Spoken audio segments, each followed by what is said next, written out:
Мен ошо элиме, жериме күйгөн патриотмун. Биз достор Жумалиевди до конца бүтүрөлүк, до конца. Уну каматалык, комиссия түздүрөлүк.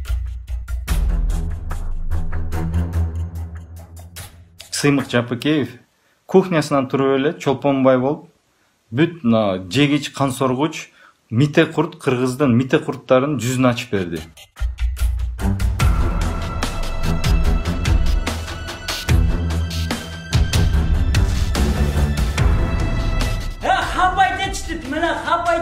Мен буларымды адвокат менен бир соттор менен коркутуп атабы.